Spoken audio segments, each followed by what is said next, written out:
मोक्ष मार्ग प्रकाशक ग्रंथ है और हम दूसरे अधिकार के माध्यम से इस जीव के जो अनादि से जो कर्म बंधन सहित बना है उसकी चर्चा हम कर आए हैं।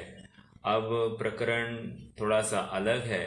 प्रकरण जीव के रोग का निदान हो गया है। अब उस रोग के निमित्त से जीव की क्या क्या अवस्थाएं होती है ये बता रहे हैं और ये अवस्थाएं अब कर्मों पर घटित करने वाले हैं। हालांकि कल का प्रकरण इतर निगोद और नित्य निगोद का रहा।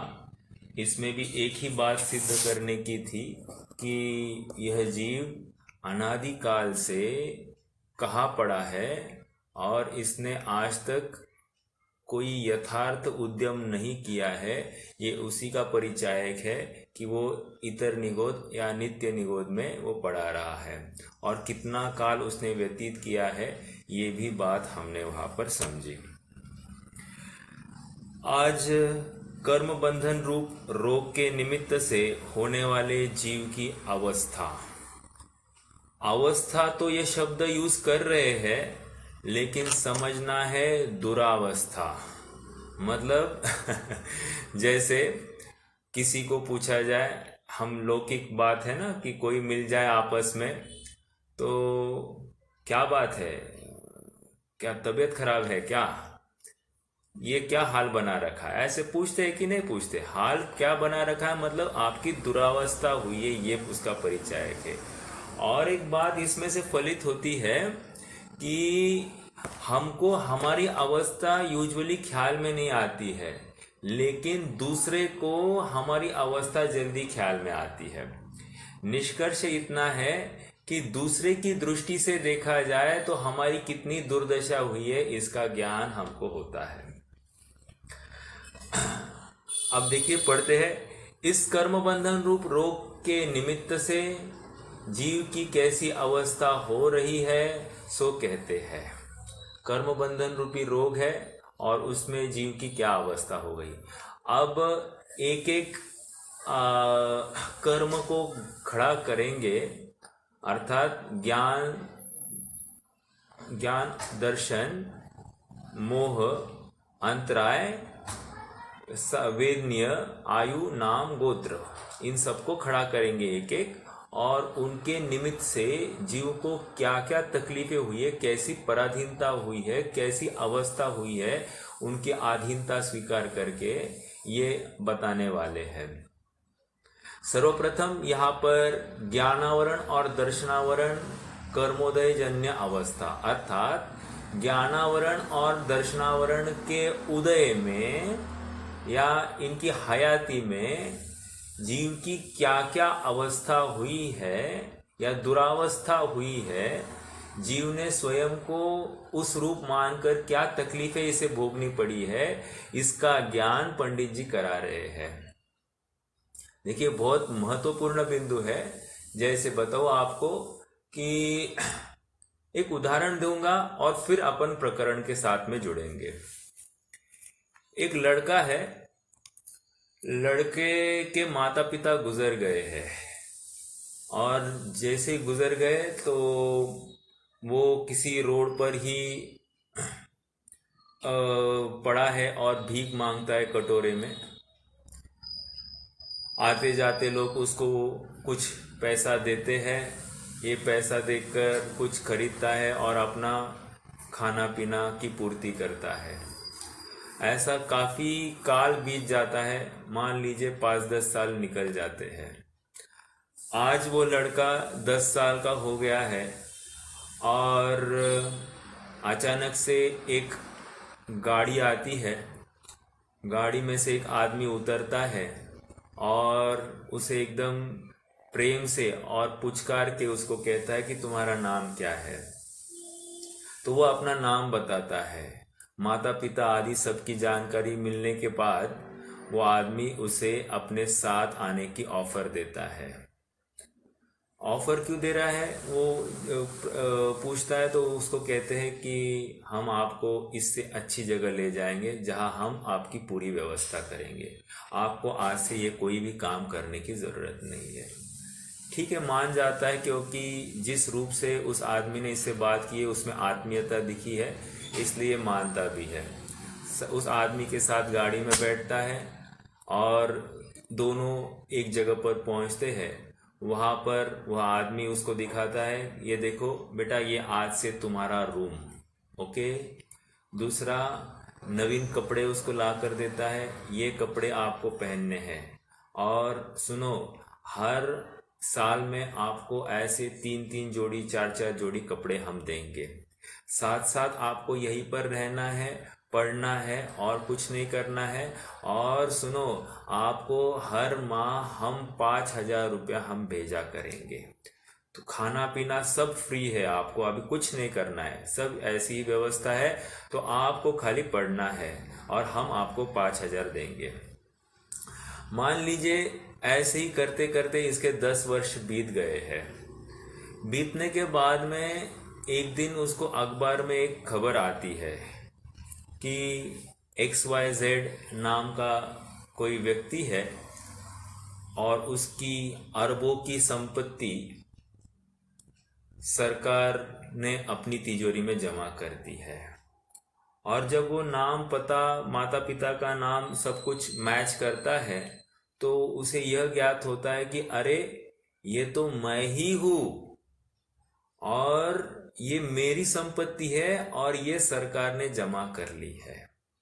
अब ये इतनी जानकारी मिलने पर आज तक जो उसको जो 10 वर्ष से जो व्यवस्था इसकी हो रही थी, उस व्यवस्था में अब उसकी कितनी रुचि होगी। या इसको 5,000 जो मिल रहे थे, कोई आकर कहे कि अब हम आपको 10,000 प्रति माह देने वाले हैं, तो अब उस 10,000 में उसको कितनी रुचि होगी। अब हम आपकी व्यवस्था और बढ़ाने वाले, ऐसा कहकर भी क्या इसका मन उस पर्टिकुलर जगह में लगेगा? नहीं लगेगा। ये तो उदाहरण हुआ। अब ये तो इतना करेगा कि मैं अब किसी भी हालत में मेरी वो संपत्ति फिर से मेरे पास में हासिल करूं। समझ में आया? क्योंकि कहाँ अरबों खरबों की संपत्ति और कहाँ ये 5-10 हजार में अपनी जीवन व्यतीत करने की बात। वो तो चाहे तो जो उसको ये 10,000 दे रहा है वो उसको कितने बार खरीद ले। समझने की बात इतनी है कि जब महिमा आ जाती कि मैं इतना बड़ा या इतना संपन्न व्यक्ति हूँ, तो उसको फिर टुकड़ों में रुकने की जरूरत नहीं है। आइए हम थोड़ा सा प्रकरण को पढ़ेंगे। प्रकरण है ज्ञानावरण दर्शनावरण कर्मोदयजन्य अवस्था। यहां पर ये कह रहे हैं कि ज्ञानावरण दर्शनावरण कर्मोदय अवस्था मतलब क्या कि देखिए, यह चर्चा मात्र ज्ञानावरण की नहीं कर रहे हैं, यह ज्ञानावरण के साथ साथ दर्शनावरण की चर्चा कर रहे हैं। इसके कारण काफी है, जैसे अपन थोड़ा सा विचार करते हैं। एक तो ज्ञान और दर्शन, ये दोनों चैतन्य या चेतना कहलाते हैं। ओके, दोनों चेतना कहलाते हैं या दोनों को उपयोग कहा जाता है। अर्थात उपयोग के भेद को ज्ञान और दर्शन कहा जाता है, इसलिए दोनों की चर्चा एक साथ कर रहे हैं। एक बात। दूसरी बात यह है कि ज्ञान और दर्शन का बंध साथ साथ ही होता है। मान लीजिए यदि मुझे ज्ञानावरण का 10 कोड़ा कोड़ी वर्ष का बंध हुआ, तो दर्शनावरण का भी 10 कोड़ा कोड़ी वर्ष का ही बंध होगा। समझ में आया? मतलब जितने अनुपात में ज्ञानावरण का बंध, उतने अनुपात में दर्शनावरण का बंध होता है। और बोलता हूं, जितने ज्ञानावरण के बंध के कारण है, उतने सभी दर्शनावरण के बंध के कारण है। समझ में आया? तो ये दोनों इंटर रिलेटेड है, इसलिए यहां पर ज्ञानावरण और दर्शनावरण की दोनों की चर्चा साथ साथ की जा रही है। थोड़ा सा विषय को पकड़ना, मतलब ऐसा प्रश्न हमको उत्पन्न हो सकता है, वाई ज्ञानावरण अलग से और दर्शनावरण अलग से, ऐसा भी हो सकता था, इन्होंने दोनों को साथ में क्यों लिया। और थोड़ा सा देखते हैं कि अगर आप तत्वार सूत्र को देखते हैं तो तत्वार सूत्र में मोहनीय को एक मोहनीय के बंध के कारण नहीं बताए, दर्शन मोह के बंध के कारण अलग और चारित्र मोह के बंध के कारण अलग ऐसे बताया है, या साता वेदनीय के बंध के कारण अलग, असाता के बंध के कारण अलग, उच्च गोत्र के बंध के कारण अलग, नीच गोत्र के बंध के कारण अलग, चारों आयु के बंध के कारण अलग अलग, आयु एक कर्म होते हुए भी उसके बंध के कारण चार चार बता रहे हैं, और यहाँ पर दर्शनावरण ज्ञानावरण दो होते हुए भी दोनों को एक साथ कह रहे हैं। निष्कर्ष इतना है कि ज्ञानावरण और दर्शनावरण दोनों की चर्चा एक साथ ही जिनवानी में पाई जाती है, अर्थात जब कोई प्रकरण चलता है इस जाति का तो दोनों की चर्चा एक साथ पाई जाती है। अंतिम बिंदु यह है कि ज्ञानावरण का बंध और दर्शनावरण का बंध 10वें गुणस्थान तक ही होता है, दोनों का साथ साथ चलता है, और ज्ञानावरण और दर्शनावरण का उदय 12वें गुणस्थान के अंतिम समय तक ही होता है। कहने की बात इतनी है कि दोनों की सारी क्रियाएं साथ साथ होती है, उठना बैठना इस प्रकार से आप ले लीजिए, या बंद उदय सत्ता में होना सब कुछ साथ साथ पाया जाता है। इसलिए ज्ञानावरण दर्शनावरण की युगपत यहां पर चर्चा कर रहे हैं। ठीक है, ये एक बिंदु आपके ज्ञान का आकर्षण हो इसलिए मैंने ये बात रखी। अब पढ़ते हैं। प्रथम तो इस जीव का स्वभाव चैतन्य है। जब हम पढ़ रहे हैं तो पढ़ते पढ़ते इस बात को भूलना नहीं है कि ये प्रकरण किस फ्लो में चल रहा है। जैसे दूसरे अध्याय का हेडिंग है संसार दुखों का स्वरूप या संसार अवस्था का स्वरूप। तो जब संसार अवस्था का स्वरूप है तो वहां पर बट नेचुरल पंडित साहब यहाँ एवरीथिंग फाइन एंड मेरी ऐसा नहीं कह रहे हैं। यहाँ पर दुख ही दुख है, और इन दुखों को झेलता हुआ ये जीव कैसे विह्वल हो उठा है, आकुल हो उठा है, और इसकी कैसी दुरावस्था हुई है इसका ज्ञान करा रहे हैं। तो ये प्रकरण भी जो चलने वाला है ज्ञानावरण दर्शनावरण कर्मोदयजन्य अवस्था, अर्थात यहाँ पर भी इसकी कितनी दुर्दशा हुई है ज्ञानावरण और दर्शनावरण के होने में, हयाती में, ये बताया जाएगा। अर्थात यहाँ पर पर्यायार्थिक नय की अपेक्षा चलेगी, पर्यायार्थिक नय की अपेक्षा, द्रव्यार्थिक नय की बात नहीं चलेगी। व्हाट इज द्रव्यार्थिक नय? द्रव्यार्थिक नय मतलब ये नहीं कि स्वावरण क्षयक्षम लक्षण हेतवा स्वनियतम अर्थम व्यवस्थापयति, अर्थात वहां पर ये नहीं लगाएंगे कि ज्ञान की जिस समय में जिस काल में जैसे जानने की योग्यता होगी उतना ही जानेगा, वैसा ही जानेगा, अन्य प्रकार से नहीं जानेगा। ऐसा द्रव्यार्थिक नय से नहीं लगाना है।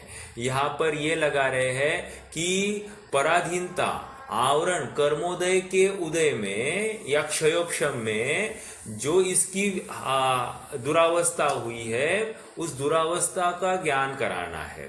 क्यों? क्योंकि प्रयोजन ये है कि ये माने तो सही कि ये रोग हुआ है, ये मानने के लिए तैयार नहीं है ना, रोग हुआ है, रोग हुआ ये मानेगा नहीं तो उपाय कैसे बताएंगे। इसलिए उपाय बताने के पहले इसको हर प्रकार से प्रतीति और परिचय करा रहे हैं कि तुम्हारी कैसी दुरावस्था हो रही इस पर्टिकुलर रोग के उदय में। ठीक है, और रोग क्या है? अनादि से कर्म बंधन पना, इसको रोग है। ये रोग भी भूलना नहीं, या मिथ्यात्व से युक्त ऐसा ही कर्म बंधन निरंतर होते रहा है, यही इसका रोग है। ये रोग पहले निश्चित करें। ओके, अब आगे बढ़ते हैं। प्रथम तो इस जीव का स्वभाव चैतन्य है। चैतन्य कहकर ये फिर से हमको एक बात बता रहे हैं कि यह निरोग अवस्था है। चैतन्य ये स्वभाव ये निरोग अवस्था का परिचायक है। ठीक है, वह सबके सामान्य विशेष स्वरूप को प्रकाशित करने वाला है। अब जब सामान्य और विशेष की चर्चा आती है तो इसमें एक ही है कि दर्शन उपयोग जो होता है वो सामान्य होता है और ज्ञान उपयोग को विशेष कहा जाता है। दर्शन उपयोग सामान्य प्रतिभास का परिचायक है और ज्ञान उपयोग विशेष प्रतिभास जिसमें निर्णित होता है कोई न कोई बात, उसको ज्ञान उपयोग के माध्यम से कहेंगे। जहाँ पर विशेषता आ जाती है उसे ज्ञान उपयोग कहेंगे। और दर्शन उपयोग में मात्र सत्ता मात्र की या वस्तु के हयाती की परिचय दर्शन उपयोग में होता है, लेकिन उसमें कुछ भी समझ में नहीं आया है। जो कुछ समझ में आता है वो ज्ञान उपयोग के माध्यम से होता है। आइए थोड़ा पढ़ते हैं। वह सबके सामान्य विशेष स्वरूप को प्रकाशित करने वाला है। अर्थात जब भी हमको हमारे ज्ञान को आधार में लेना है या आश्रय में लेना है या आपने आत्मा को का अवलंबन करना है तो हमको कौन से ज्ञान को धारण करना है? मति श्रुत अवधि मन परे केवल ज्ञान ऐसा लेना है या सामान्य विशेषात्मक स्वरूप को ध्याना है? तो कह रहे हैं कि सामान्य विशेषात्मक स्वरूप को ध्याता हुआ ऐसा इसका स्वभाव है। ठीक है, निरंतर प्रत्येक समय में जानन देखन जानन देखन जानन देखन, यही मेरा स्वभाव। कितना जान रहा है कैसा जान रहा है वो बात नहीं है, जानन देखन जानन देखन जानन देखन, इस प्रकार से इसका स्वरूप है। उसका प्रकाशित करने वाला है। पर्याय होती है व्यक्त और पर्यायी होता है अव्यक्त। फिर से पर्याय सामान्य विशेष अवस्था, ये है पर्याय। और ये किसका परिचय कर रही है?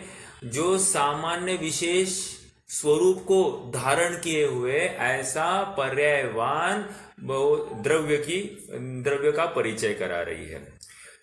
आगे, जो उनका स्वरूप हो वैसा अपने को प्रतिभासित हो उसी का नाम चैतन्य है। देखिए इस पॉइंट को थोड़ा सा विचार करते हैं। फिर से पॉइंट क्या है? जो उनका स्वरूप हो वैसा अपने को प्रतिभासित हो उसी का नाम चैतन्य है। कोई आदमी बेहोश है या जागृत है ये समझना है तो क्या करना पड़ेगा? जाहिर सी बात है कि उसके साथ आप बात करो। ठीक है, बात करते हुए उसको दिखाना ये कितने हैं, तो वो कहेगा क्या पूछ रहा है, 2 है।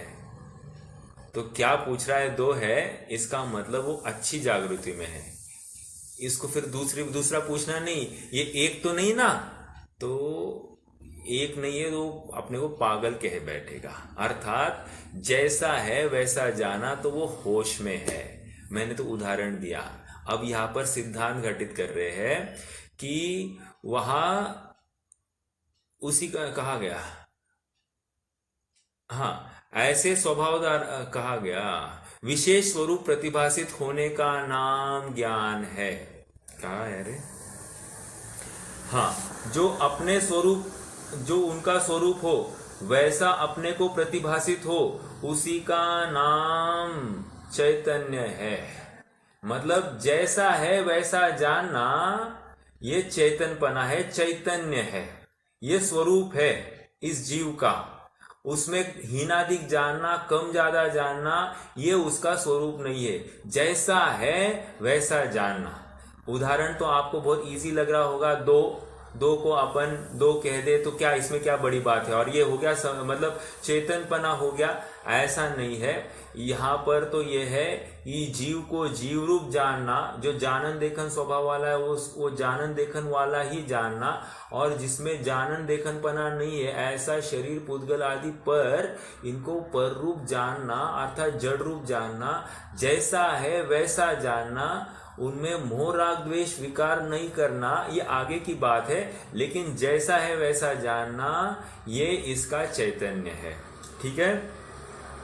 वहां सामान्य स्वरूप प्रतिभासित होने का नाम दर्शन, जो एक्सप्लेनेशन है, सामान्य प्रतिभास सुदर्शन, विशेष स्वरूप प्रतिभासित होने का नाम ज्ञान है।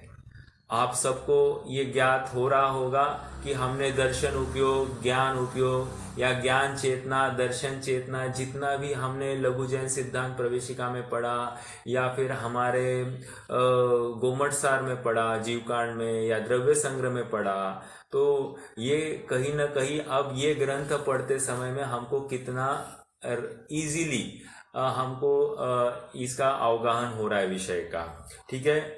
वह सामान्य स्वरूप प्रतिभासित होने का नाम दर्शन, विशेष स्वरूप प्रतिभासित होने का नाम ज्ञान, ऐसे स्वभाव द्वारा त्रिकालवर्ती सर्वगुण पर्याय सहित सर्व पदार्थों को प्रत्यक्ष युगपत बिना किसी सहायता के देखे जाने ऐसी शक्ति आत्मा में सदा काल है। अब ये बहुत बड़ा पेटा है इस पॉइंट में। फिर से क्या कह रहे हैं? ऐसे स्वभाव द्वारा, कौन सा स्वभाव? जानन देखन स्वभाव वाला, चैतन्य स्वभाव वाला। उससे क्या है? उससे कह रहे ऐसे स्वभाव द्वारा त्रिकालवर्ती, त्रिकालवर्ती कहकर काल की बात हो गई। ओके। सर्वगुण पर्याय सहित, सर्वगुण और उनकी पर्याय भाव की बात हो गई। सर्व पदार्थों को जानता है, सर्व द्रव्य की बात हो गई। प्रत्यक्ष युगपत बिना किसी सहायता के देखे जाने ऐसी शक्ति आत्मा में सदा काल है। सर्व क्षेत्र कैसे लिया? सर्व क्षेत्र अर्थात वहां पर प्रत्येक द्रव्य कोई ना कोई क्षेत्र व्यापता है, तो अपने आप क्षेत्र भी ज्ञान का गेय बन जाएगा। तो द्रव्य क्षेत्र काल भाव सर्व प्रकार से बिना किसी अवलंबन के, बिना किसी सहायता के, बिना किसी पराधीनता के जो जानता है, ऐसा मेरा चैतन्य स्वभाव। ये केवल ज्ञान की बात नहीं कर रहे हैं। ऐसा केवल ज्ञान स्वभाव प्रत्येक शुद्धात्मा में तिष्ठता है, मौजूद है, और उसकी प्रतीति, उसका परिचय करा रहे हैं। उदाहरण के साथ जोड़ना, जैसे उस लड़के को पता चला कि मैं अरब खरब पति हूं, मुझे ये 5-10 हजार मुझे किस काम के? अरे मैं कहा ये काम कर रहा हूं, मैं तो फटाफट उसको अब यहां पर हीनता भाषित होने लगी। यार मैं कहा पड़ा हूं, मैं तो राजा जैसे जीवन जीने योग्य, और मैं कहा पड़ा हूं। समझ में आया? वैसे ही यहां पर कह रहे हैं कि ऐसा इसका स्वभाव, त्रिकालवर्ती सर्वद्रव्य क्षेत्र काल भाव को जानने की सामर्थ्य वाला, ऐसा मैं, और मैं कहा पड़ा हूं।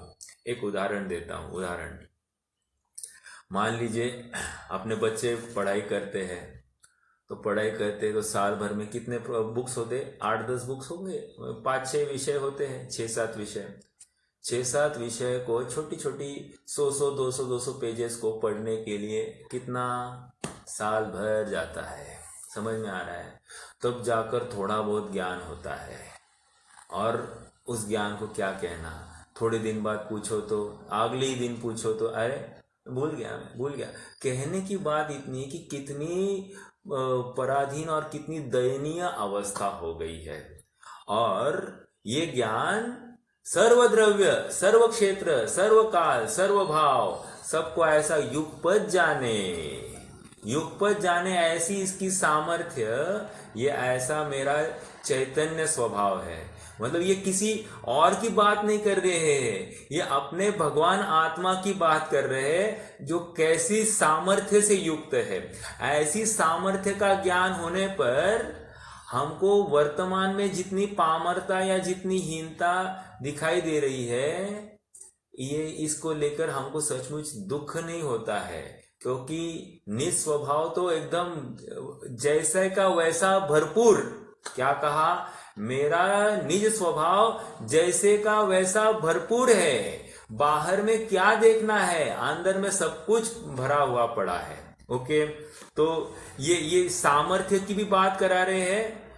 हम में जो दीनता है उसका भी इस पर्टिकुलर स्टेटमेंट से खंडन हो जाता है कि क्या करूं मैं, मेरे पास इतना ही ज्ञान है, ये ज्यादा सुनता हूं तो कुछ समझ में नहीं आता है, आदि आदि XYZ जितनी भी बातें चलती है उन सब बातों का खंडन।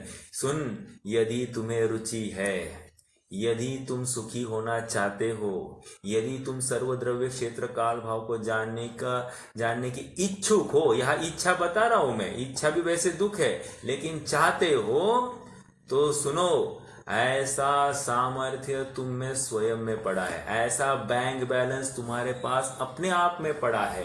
कहीं बाहर जाने की बात नहीं है। कोई पूछे मेरे 1 लाख रुपए, मेरे 10 लाख रुपए, अरे मेरे पास तो पूरा भंडार पड़ा है, लो जो चाहो देख लो, उठा लो। कहने की बात यह है कि यहां पर सामर्थ्य का ज्ञान करा रहे हैं। ओके, आगे बढ़ते हैं। ऐसे स्वभाव द्वारा त्रिकालवर्ती सर्वगुण पर्याय सहित सर्व पदार्थों को प्रत्यक्ष बिना किसी सहायता के देखे जाने ऐसी शक्ति आत्मा में सदा काल है।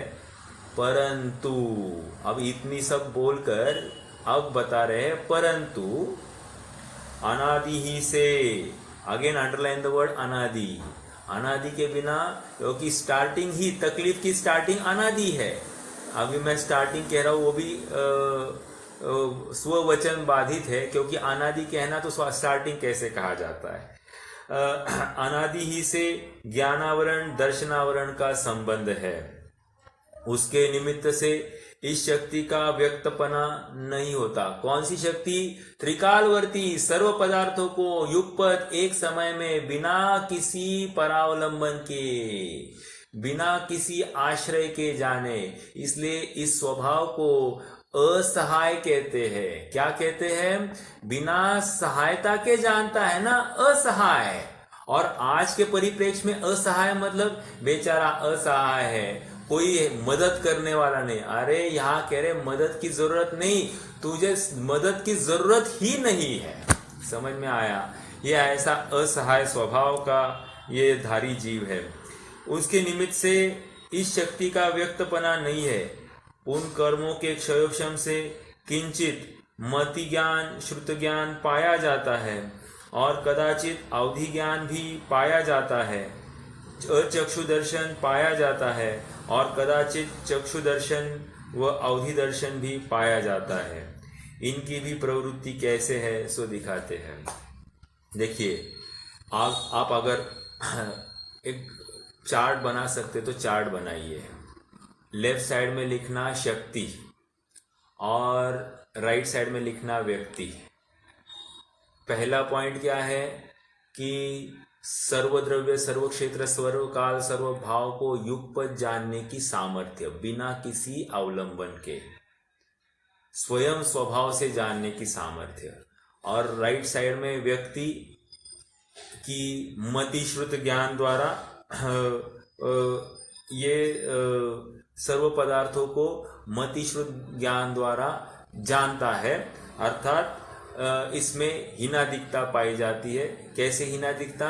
कि वहां पर कर्मों का उदय पाया जाता है। ठीक है, जैसे कुमति ज्ञान कुश्रुत ज्ञान पाया जाता है व्यक्ति में, कुमति ज्ञान कुश्रुत ज्ञान। फिर दूसरा क्या लेंगे? अचक्षु दर्शन चक्षु दर्शन। फिर क्या लेंगे? अवधि दर्शन अवधि ज्ञान। ये इतनी सब बातें ले सकते हैं। ठीक है, ये सब इस जीव के पाया जा सकता है या जाता है। और सामर्थ्य कितनी है? त्रिकालवर्ती सर्वद्रव्य सर्व क्षेत्र काल भाव को जानने की। अब कहा इतना सा चुल्लू भर छोटा सा ज्ञान और कहा इतना सामर्थ्यशाली ज्ञान। ऐसी महिमा आने के बाद में अब ये इस छोटे से ज्ञान को कैसे जानने के लिए आतुर होगा, या उसका क्यों उसको खेद होगा? मैं तो एकदम सामर्थ्यशाली ऐसा भगवान आत्मा, इसे क्यों नहीं भाषित होगा? ठीक है, तो ये बात यहां तक आ गई। देखिए, हमने एक इंद्रिया नामक पाठ पढ़ा है और उस इंद्रिया नामक पाठ में एक कुछ डायलॉग्स है और उसमें ये बात आई कि ये भगवान क्या है, तो कहते हैं कि भगवान जितेंद्रिय है। जितेंद्रिय मतलब क्या, जिन्होंने अपने इंद्रिया को जीत लिया है। अगला प्रश्न तुरंत आता है कि इंद्रिया को जीतना अर्थात क्या, इंद्रिया भी हमारी शत्रु है? तो कह रहे हैं कि इंद्रिया हमारी शत्रु तो नहीं है, लेकिन यहाँ पर इंद्रिया को जीतना मतलब इंद्रिया का अवलंबन नहीं लेना, उनका उपयोग नहीं करना, यही इंद्रिया को जीतना है। या मैं इंद्रिया से जानता हूँ, इंद्रिया के बिना मेरा कुछ भी चल नहीं सकता है, ऐसा जो पराधीन वाला तर्ज है, वैसा न करते हुए स्वावलंबन वाला तर्ज रखना, यही वो इंद्रिया को जीतने की बात है। ये इतनी बात मैं इसलिए उठा रहा हूं क्योंकि अब हमारा अगला प्रकरण जो है ये मति ज्ञान की पराधीन प्रवृत्ति, ये विषय चलने वाला है। मति ज्ञान की पराधीन प्रवृत्ति।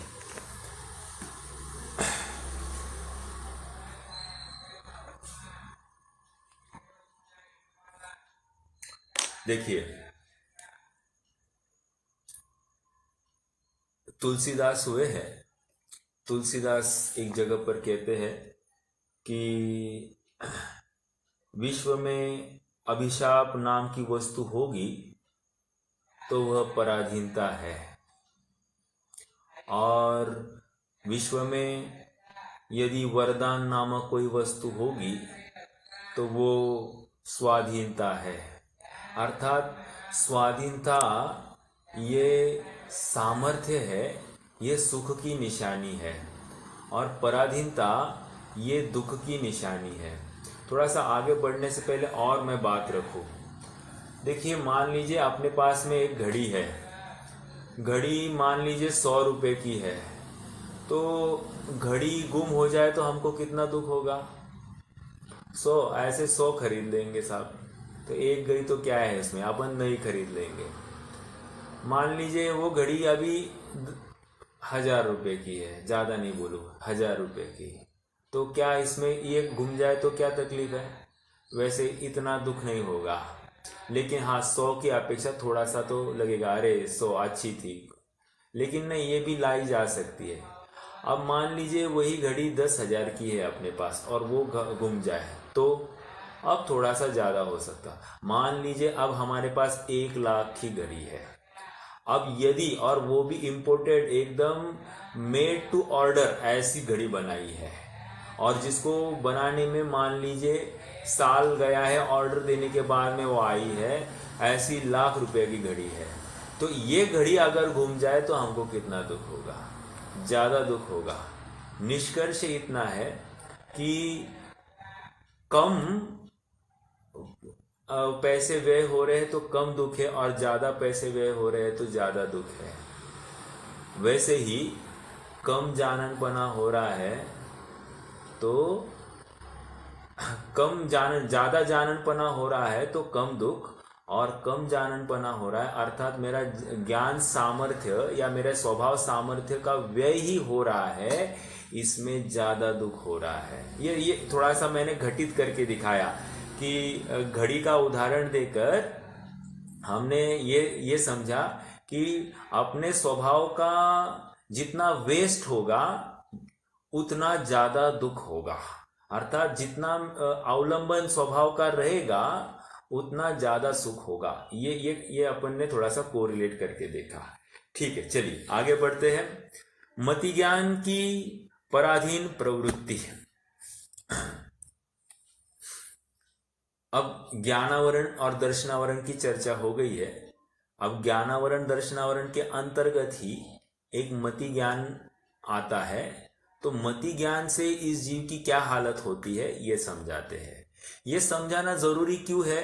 क्योंकि अनादि से अगर किसी जीव के पास कोई ज्ञान उपलब्ध है तो मति ज्ञान और शुद्ध ज्ञान तो है, और क्या है, तो यही इसकी व्यक्त स्वरूप संपदा है, और इसीलिए इसका परिचय कराना बहुत जरूरी है। यद्यपि स्वरूप संपदा कह रहा हूं, लेकिन उसी को सर्वस्व मान बैठना ये अपराध है। जैसे हमने उस बच्चे का देखा कि 5,000 रुपये में ही वो कैसे खुश है, उसी को सर्वस्व मान बैठना ये तो दुख की निशानी है। जैसे आपको एक छोटा सा उदाहरण देता हूं, हमेशा ये 2-3 उदाहरण है। जैसे कोई हाथी है, हाथी, और उस हाथी को अगर किसी पेड़ से बांधा जाए और एक सामान्य रस्सी से बांधा जाए, तो आपको क्या लगता है कि उसे उसमें से, उस बंधन से छूटने के लिए कितना पुरुषार्थ या कितना मुश्किलात होगी? तो हार्डली कुछ मुश्किलात होगी। क्यों? ये हाथी, कहा वो हाथी और कहा वो रस्सी की ताकत, वो एक झटका देगा तो पेड़ के साथ में वो रस्सी को भी तोड़ सकता है, इतनी सामर्थ्य उस हाथी में है।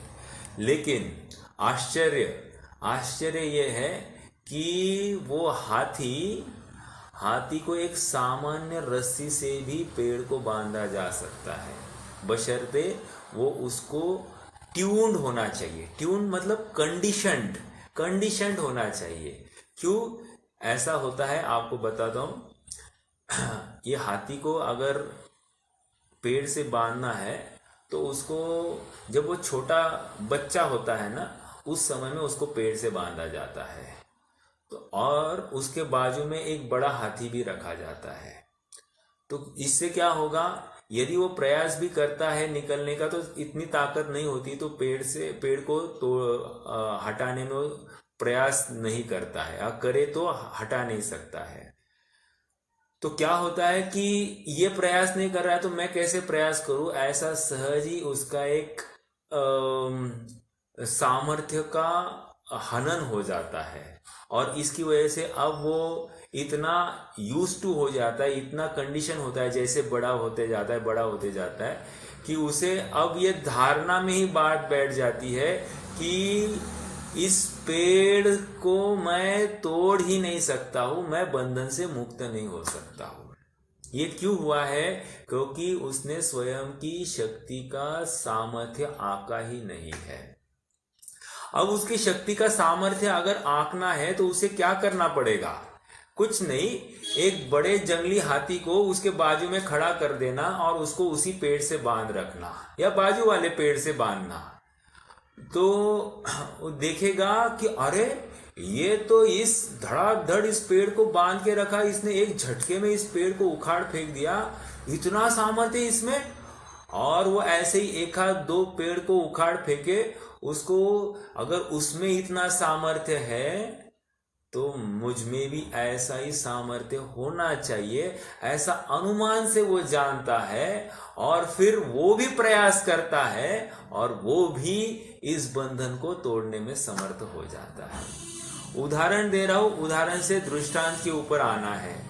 वैसे यहां पर कह रहे हैं कि इसका स्वभाव तो इतना सामर्थ्य कि 3 लोक 3 काल को जाने ऐसा सामर्थ्य है, और ये स्वयं को मति श्रुत अवधि मन पर अवधि ज्ञान वाला जान रहा है, या मति श्रुत चक्षु अचक्षु दर्शन वाला मान रहा है। ये कितना इसने स्वयं को पामर मान लिया है, ये यहाँ पर समझा रहे हैं। आइए थोड़ा सा आगे बढ़ते हैं।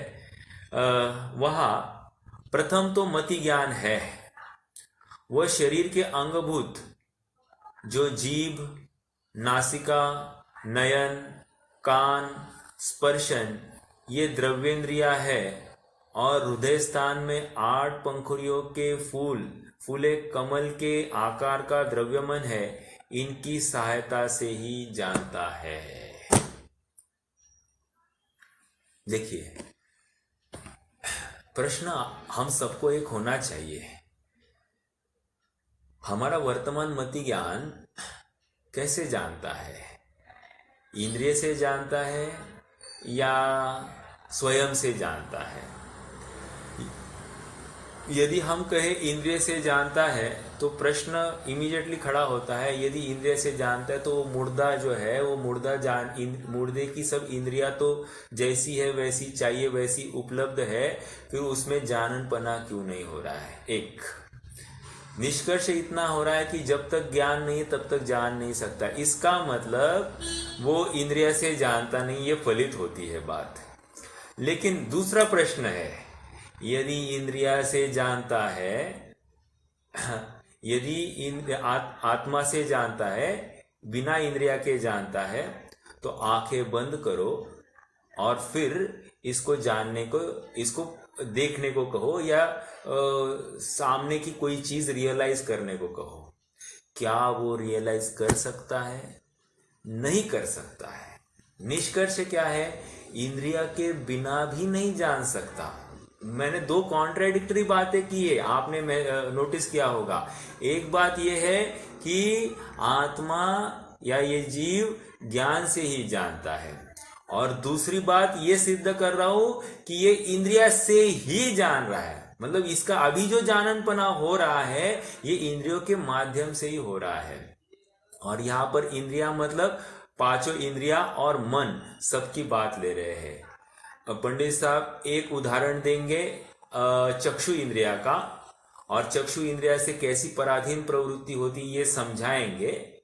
बाकी के 5 इंद्रियों का ये होमवर्क के रूप में हमारे ऊपर सौंप रहे हैं, तो हमको हर एक के ऊपर लगाकर इसका वैसा यथायोग्य निर्णय करना है। अन्य मत वालों ने 3 बात, मतलब बौद्ध मत की ही बात है। बौद्ध मत ये मानता है कि जो ज्ञान होता है वो 3 चीजों से होता है। कौन सी 3 चीजें हैं? इंद्रिया, पदार्थ, प्रकाश। कौन सी? इंद्रिया, पदार्थ, प्रकाश। इंद्रिया के बिना ज्ञान नहीं हो सकता, वो कहते हैं। दूसरा, पदार्थ हो तो ज्ञान हो सकता है, 2। और तीसरा, प्रकाश हो तो ज्ञान हो सकता है, 3। हालांकि जैनी भाइयों ने इसका खंडन किया है, मैं उस बात में नहीं जाऊंगा। अपन यहाँ पर मति ज्ञान की पराधीन प्रवृत्ति को समझने वाले हैं। इसमें एक बात है कि जो तीसरा पॉइंट है, प्रकाश से ज्ञान होता है, वैसे प्रकाश भी हम जैनियों ने, ये भी एक पदार्थ ही है, क्योंकि पुद्गल का स्कंद है, तो इसलिए वो भी पदार्थ ही है। तो इस न्याय से अपन इसको 2 कैटेगरीज में डिवाइड करेंगे। एक तो इंद्रिय से ज्ञान होता है और दूसरा पदार्थ से ज्ञान होता है। उदाहरण यहाँ पर अलग देने वाले, अपन उदाहरण की भी चर्चा करेंगे।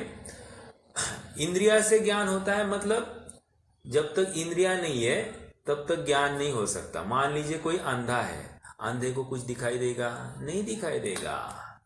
ज्ञान है कि नहीं, आत्मा है कि नहीं वहां पर? है। फिर भी उसे दिखाई क्यों नहीं दे रहा है? क्योंकि यथार्थ इंद्रिया भी नहीं है। आपको थोड़ा सा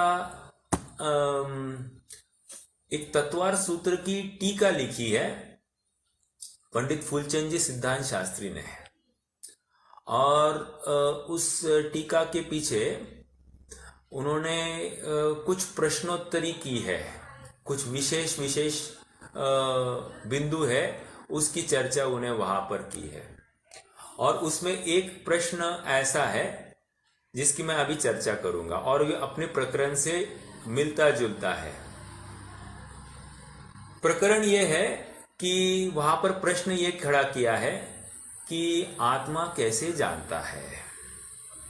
तो उन्होंने कहा कि अपने स्वयं से जानता है, अपने क्षयोक्षम के माध्यम से जानता है। जितना प्रकट क्षयोक्षम है उसके माध्यम से जानता है। ओके, तो फिर अभी जो दिखाई दे रहा है, आत्मा के प्रदेश क्या है? वैसे आपको बताता हूं। आत्मा के प्रदेश प्रत्येक समय में निरंतर घूम रहे हैं, एक 8 के आकार में घूम रहे हैं। ओनली आत्मा के 8 मध्य प्रदेश है, वे उनको रुचक प्रदेश कहते हैं। वे घूमते नहीं है, वे मात्र रोटेट होते हैं, लेकिन बाकी के सभी प्रदेश क्या हो रहे हैं, वे रोटेशन के साथ साथ रिवॉल्व भी होते हैं। तो इसलिए ये आत्मा का लिंक प्रॉपर बना रहता है। ओके, आ जाइए, मैं तो अब मूल मुद्दे की तरफ आ रहा हूं। मान लीजिए अभी मैंने आत्मा के प्रदेश जो अभी यहां पर है आंखों में, उनके माध्यम से देखा। अगले समय में वे आत्मा के प्रदेश कहाँ है, वे तो अब पैर में पहुंच गए हैं। तो पैर के स्थान पर है, तो क्या वहां पर आत्मा को देखने में समर्थता है? बिल्कुल नहीं है। फिर प्रश्न ये खड़ा होता है, आप आज का प्रकरण थोड़ा सा गरिष्ठ भी होगा, लेकिन आप धैर्य से सुनना। प्रश्न ये खड़ा हो रहा है कि यदि आत्मा को किसी विशिष्ट अंग से ही दिखाई दे रहा है, तो हमें यह निश्चित करना पड़ेगा कि आत्मा का क्षयोक्षम एक विशिष्ट प्रदेश में ही है, अन्य प्रदेश में नहीं है। लेकिन फिर उसका खंडन किया जाता है, ऐसा नहीं है, आत्मा का क्षयोक्षम सर्वांग में है, अर्थात पूर्ण आत्मा में एक जैसा क्षयोक्षम है। फिर इमीडिएटली दूसरा प्रश्न है, अगर ऐसा है तो फिर आत्मा के प्रदेश जो पैर में गए वहां से क्यों नहीं देख पा रहा है? तो उसका समाधान पंडित साहब ने वहां पर किया है, आत्मा का क्षयोक्षम संपूर्ण आत्मा में ही है। ऐसा नहीं कि इस पर्टिकुलर भाग में देखने जितना, इस पर्टिकुलर भाग में सुनने जितना, ऐसा नहीं है। संपूर्ण आत्मा में एक सरी का ही क्षयोक्षम है। लेकिन ऐसा होते हुए भी आत्मा को देखने के लिए नियत इंद्रिया की सन्निधि जरूरी है। क्या कहा? नियत इंद्रिया की सन्निधि। सन्निधि मतलब पास होना बहुत जरूरी है। यदि नियत इंद्रिया नहीं होगी तो ये जान नहीं पाएगा। तो ये इतनी बात तो निश्चित है कि इसको इंद्रिया की सन्निधि जरूरी होती है। ये वहां पंडित साहब ने इसका खुलासा किया है। इतनी चर्चा हमने इसलिए की है कि ये जो अभी जो बता रहे हैं मति ज्ञान की पराधीन प्रवृत्ति, और उसमें ये कह रहे कि इसका इंद्रियों के माध्यम से जाननपना होता है। तो इंद्रिय के माध्यम से जाननपना है, यद्यपि क्षयोक्षम सर्व आत्मा में है, लेकिन किसी विशिष्ट लोकेशन पर आने पर ही वो जान पाता है अथवा नहीं जान पाता है। ऐसी इसकी पराधीनता है। पराधीनता है, ये महसूस होना चाहिए, ये दुर्दशा हुई है इसकी। ओके, आइए थोड़ा सा आगे बढ़ते हैं। यहां पर उदाहरण देंगे। अभी उदाहरण ये दे रहे हैं कि जैसे कोई दृष्टिमंद है। दृष्टिमंद है मतलब जिसके आंखों में कम दिखाई देता है, मतलब किसी को पास का दिखाई कम देता होगा या दूर का कम दिखाई देता है। तो प्रश्न खड़ा होता है कि कोई चश्मा क्यों पहनता है? तो इसका जवाब एकदम सरल है कि अच्छा दिखने के लिए, ज्यादा स्पष्ट दिखने के लिए। तो ज्यादा स्पष्ट का अर्थ ये है कि इसका मतलब उसकी जो इंद्रिया है, चक्षु इंद्रिया है, वे कमजोर है और इसीलिए उसको अवलंबन लेना पड़ रहा है किसी पर वस्तु का। तो ये यहां पर उदाहरण दे रहे हैं। और फिर इस पर्टिकुलर चश्मे का अवलंबन लेते हुए भी इसकी कितनी जानना होता है उसका यहां पर खुलासा करने वाले अपन पढ़ते हैं। पढ़ते पढ़ते थोड़ा सा और विशेष समझेंगे। इनकी सहायता से ही जानता है। जैसे तीसरी लाइन, पेज नंबर 33, जैसे किसी दृष्टिमंद हो, वह अपने नेत्र द्वारा ही देखता है, परंतु चश्मा लगाने पर ही देखता है। देखता तो नेत्र से है, लेकिन चश्मा लगाने पर। सिद्धांत कैसे घटित करना है? जानता तो ज्ञान से है, लेकिन इंद्रिया का अवलंबन होने पर। ये समझ में आ रहा है? आगे, बिना चश्मे के नहीं देख सकता। उसी प्रकार आत्मा का ज्ञान मंद है। आत्मा का ज्ञान मंद है मतलब पर्याय में व्यक्ति कम है, स्वभाव से तो भरपूर है लेकिन पर्याय में व्यक्ति कम है। वह अपने ज्ञान से ही जानता है, परंतु द्रव्य इंद्रिया तथा मन का संबंध होने पर ही जानता है, उनके बिना नहीं जान सकता। देखो क्या कह रहे, उनके बिना जान ही नहीं सकता। द्रव्य इंद्रिया हटा दो, नहीं जान सकता। कर्ण इंद्रिया हटा दो, नहीं सुन सकता। समझ में आया? बहुत बड़ी बात है, राइट? तो इंद्रिया की पराधीनता कितनी है ये समझ में आ रहा है। तथा जिस प्रकार नेत्र तो जैसे के तैसे है, परंतु चश्मे में कुछ दोष हुआ। अब और एक बात कह रहे हैं। मान लीजिए नेत्र भी है, चश्मा भी है। क्या कहा? नेत्र भी है, चश्मा भी है। नेत्र किसके लिए? आत्मा के स्थान पर। चश्मा किसके लिए? इंद्रिया के स्थान पर। अब कह रहे दोनों है, दोनों होने पर भी जाननपना नहीं होता है, सो क्या प्रॉब्लम है? उसका जवाब दे रहे हैं। देखो, परंतु चश्मे में कुछ दोष हुआ हो। पहला पॉइंट, चश्मे में कुछ दोष हुआ हो मतलब इंद्रिया थोड़ी सी खराब है, द्रव्य इंद्रिया खराब है। एक, अथवा थोड़ा देखता हो।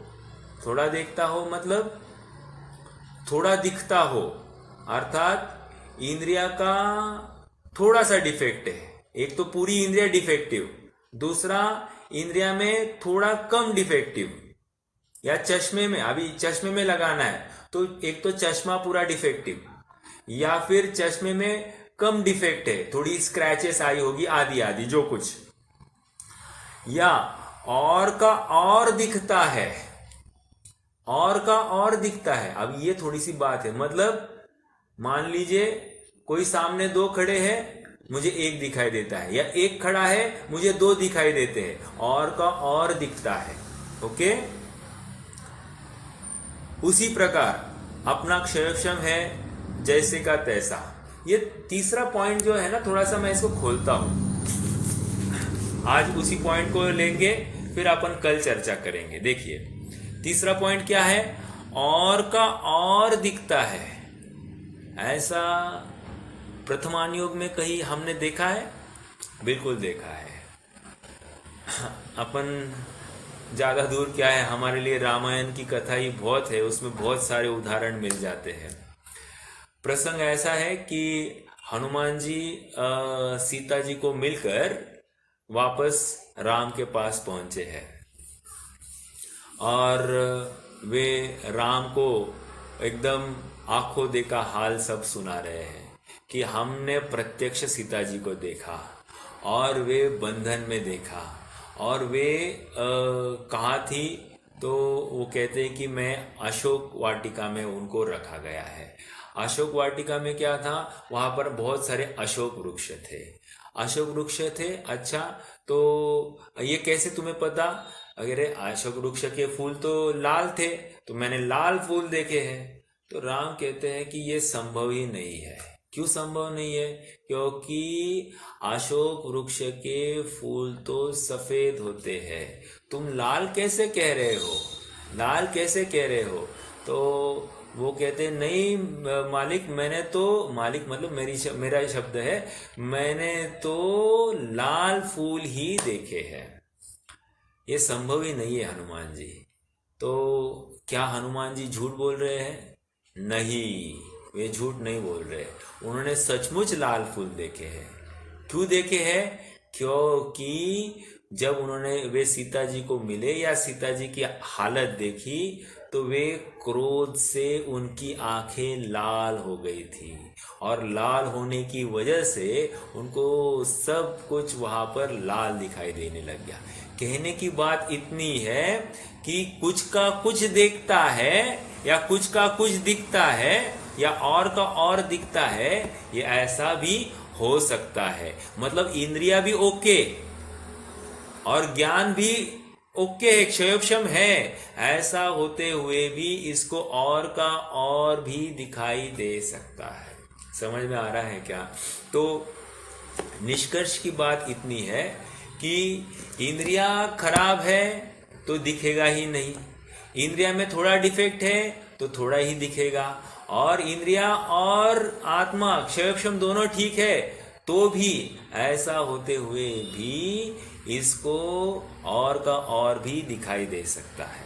समझने की बात इतनी है कि मति ज्ञान की पराधीनता दिखा रहे हैं।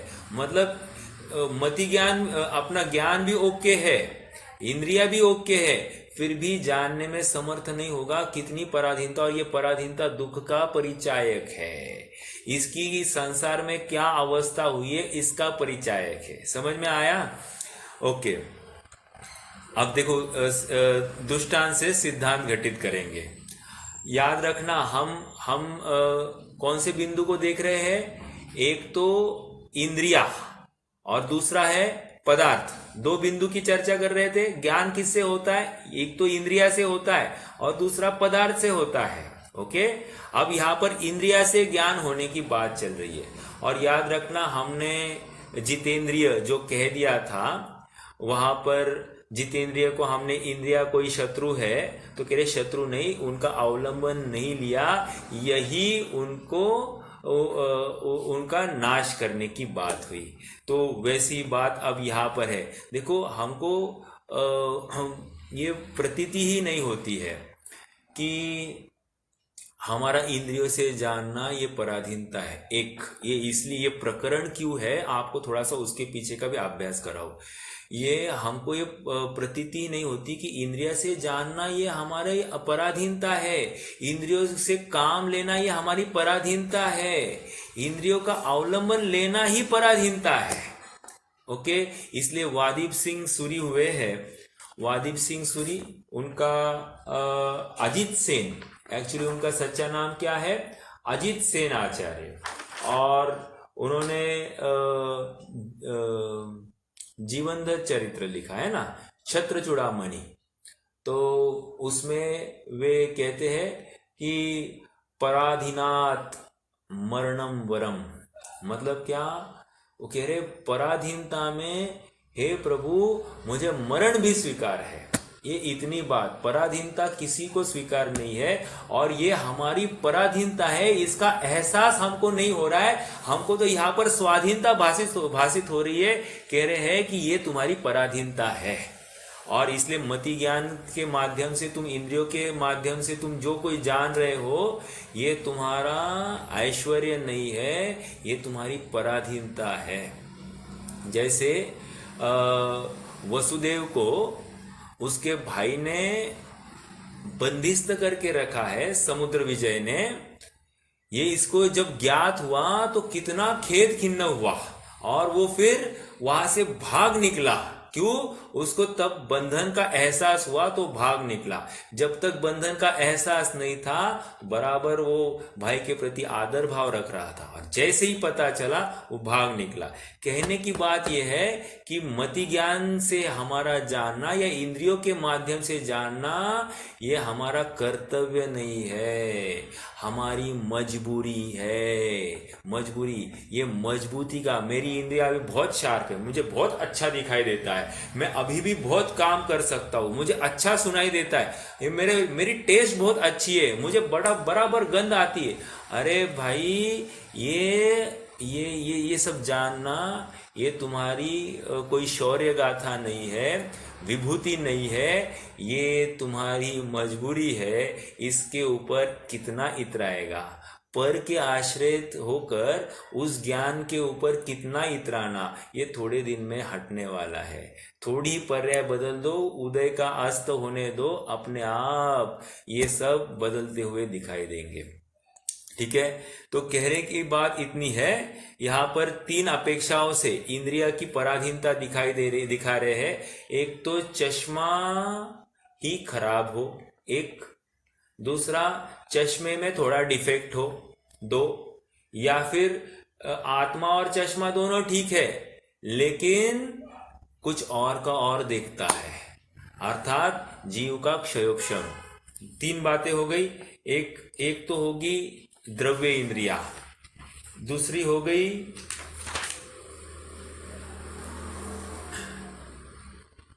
भाव इंद्रिया, और तीसरा, एक मिनट,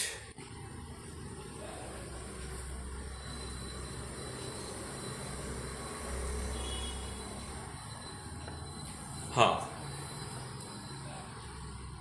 एक तो संयोग, तीन बातें कही, एक तो संयोग, एक द्रव्य इंद्रिया और एक भाव इंद्रिया। इन तीन में भी कुछ में भी फर्क होगा, इसको दिखाई देने वाला नहीं। तो ये इतनी पराधीनता यहां पर है। आइए पढ़ते हैं। उसी प्रकार अपना क्षयक्षम तो जैसे का तैसा है, मतलब आत्मा तो जैसा है वैसा ही है, परंतु द्रव्य इंद्रिया तथा मन के परमाणु अन्यथा परिणमित हुए हो तो जान नहीं सकता। एक, थोड़ा जानता है। दो, अथवा और का और जानता है। तीन, ऊपर के दृष्टांत और सिद्धांत की घटित किया। ओके, क्योंकि द्रव्य इंद्रिया तथा मन रूप परमाणुओं के परिणमने को और मति ज्ञान को निमित्त नैमित्तिक संबंध है। ठीक है, ये यहाँ पर इंद्रिय से जानना और मति ज्ञान का भी उस रूप परिणमित होना, ये दोनों का आपस में निमित्त नैमित्तिक संबंध है, ऐसा पंडित साहब बता रहे हैं। ये पैराग्राफ की और 3-4 लाइंस बाकी है, अपन अभी रुकते हैं। कल हम इसकी क्रमशः और विषय को बढ़ाएंगे। हमने आज इंद्रियों की पराधीनता देखी, कल पदार्थ में भी प्रॉब्लम होगा तो भी जान नहीं पाएगा, ऐसा बताएंगे, और उसके लिए काफी उदाहरण देंगे, और उसके बाद में फिर शुद्ध ज्ञान की पराधीन प्रवृत्ति बताएंगे। ठीक है, कोई प्रश्न है तो पूछ सकते हैं, नहीं तो हम जिनवानी स्तुति करते हैं।